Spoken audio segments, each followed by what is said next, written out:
featured matches. The most emotionally intense matches in English football have been FA Cup games between Liverpool and Everton. The clubs meet for the 17th time in the competition at Anfield in this year's third round, and although the atmosphere will be characteristically fierce, it will be difficult to replicate the drama and emotion of some of their previous ties in the world's oldest knockout competition.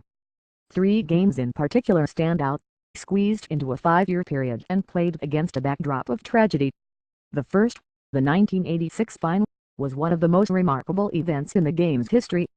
The Merseyside rivals were arguably the best 2 sides in Europe. They would not have a chance to test the theory because English clubs were banned from playing in Europe. 12 months earlier, before the European Cup final against Juventus, Liverpool supporters were involved in violence that resulted in the death of 39 people. The British government reacted to the horrific event by withdrawing English club teams from international competition. UEFA followed up with a ban. Liverpool deserved to be punished, but the authorities were determined to share the guilt across the English game. Everton had won the title. They were expecting to challenge for the European Cup. The ban hit them hard. People died at Hazel, and that put football into perspective, Peter Reid, the Everton midfielder, said. But it was unjust to ban all English clubs. People who did nothing wrong were penalised. English football was at its lowest point. Merseyside's image was at an all-time nadir. Over the next 12 months the 2 clubs would do much to salvage the reputation of a city and a game. Liverpool and Everton became involved in one of the most exciting title races in years. West Ham United were in the mix until the last days of the season, too. Kenny Dalglish, in his first year as player-manager, led his team to the title despite being 11 points adrift of Everton in March.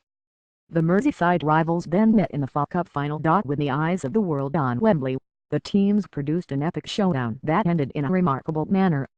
Gary Lineker put Howard Kendall's team 1-up, and for an hour Everton dominated. Liverpool were in disarray, and goalkeeper Bruce Cavallar and Jim Beglin, the fullback, became involved in an unseemly bout of pushing and shoving in their own area. Then the game changed. Fullback Gareth Stevens misplaced a pass, and January Mouldy picked up the ball and picked Everton apart. Ian Rush equalised, and suddenly Liverpool were on top. Craig Johnston gave Dalglish's team the lead, and Rush sealed Everton's fate. The double went to Anfield, and Kendall's team, who had looked the best side in England for much of the season, were left without a trophy. Afterward, something extraordinary happened. Instead of leaving the ground in massive numbers like the supporters of most defeated cup finalists tend to do at the final whistle, the Everton fans stayed to applaud the teams. Not only that, they joined their Liverpool counterparts in a communal chant of Merseyside. It was an unexpected and much-needed display of sportsmanship and solidarity that helped restore the reputation of the city and the sport. The legacy of Hazel would never go away, but Everton and Liverpool's uplifting experience at Wembley helped end the sense of crisis in the English game. 3 years later the teams faced off in the final again in another match overshadowed by tragedy. The 1989 edition took place little more than a month after the Hillsborough disaster that resulted in the deaths of 96 Liverpool fans at the semi-final against Nottingham Forest.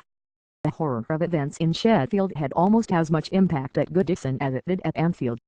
The mood was somber at Wembley. The 86 final was a year on after Hazel, and the disaster didn't happen to the city. Neville Southall, the Everton goalkeeper, said.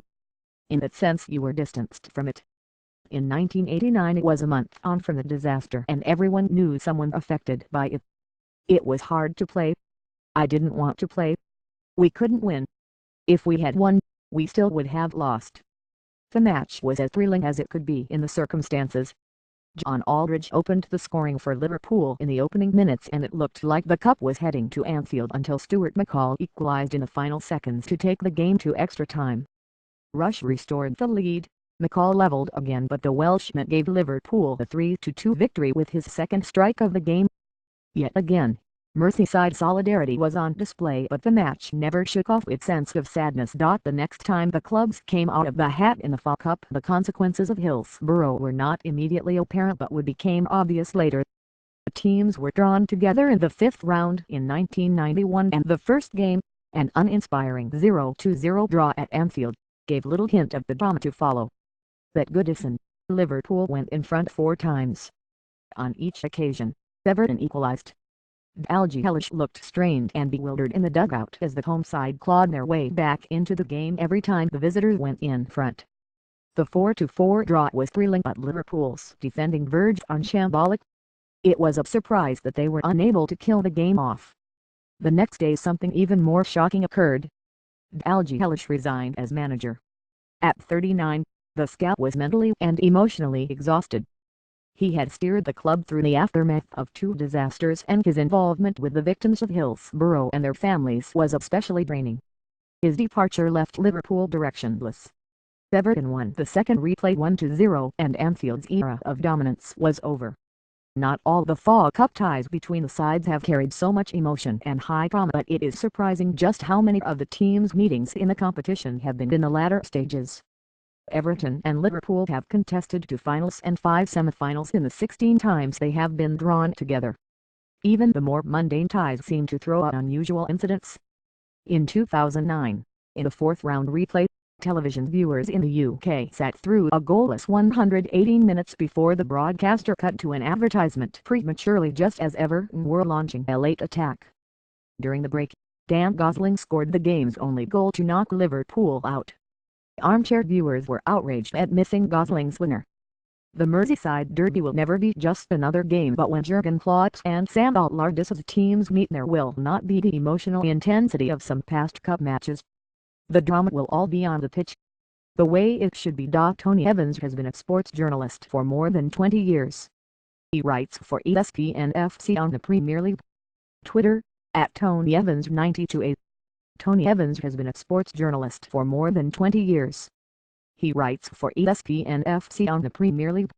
Twitter, @TonyEvans92A. Use the Facebook account to add a comment, subject to Facebook's terms of service and privacy policy. Your Facebook name, photo and other personal information you make public on Facebook will appear with your comment, and may be used on ESPN's media platforms. Learn more